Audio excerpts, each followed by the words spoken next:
Di usianya yang sudah senja, Ninyoman tumbuh 70 tahun tidak bisa menikmati masa tuanya dengan tenang dan nyaman.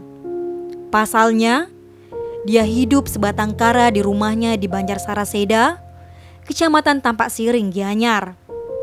Selama 12 tahun terakhir, nenek tumbuh dirawat oleh warga satu Banjarnya. Ia tidak memiliki sanak keluarga satupun. Untuk bertahan hidup, biasanya ada warga yang datang memberikan sembako berupa beras maupun keperluan lainnya, termasuk membanten canang di pekarangan rumahnya.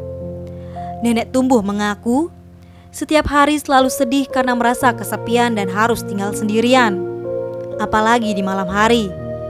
Suasana rumahnya sangat sepi dan sunyi, apalagi rumahnya tidak dikelilingi penyengker atau tembok. Namun ia memiliki beberapa ekor anjing yang menemaninya. Pendesa adat Saraseda, Iwayan Mudita menuturkan, salah satu warganya itu sudah hidup merana sejak usia 10 tahun. Ketika itu, kedua orang tua nenek tumbuh meninggal dunia, kemudian disusul meninggalnya saudara kandung laki-lakinya semasih usia remaja.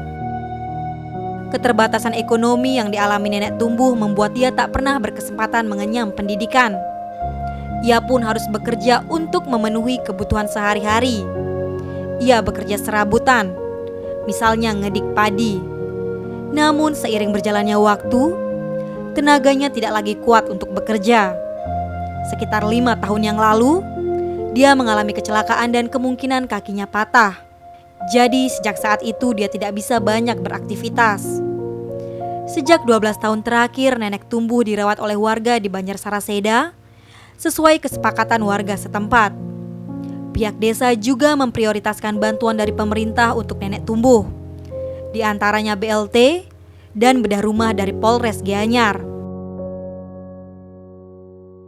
Tim Bali Express melaporkan.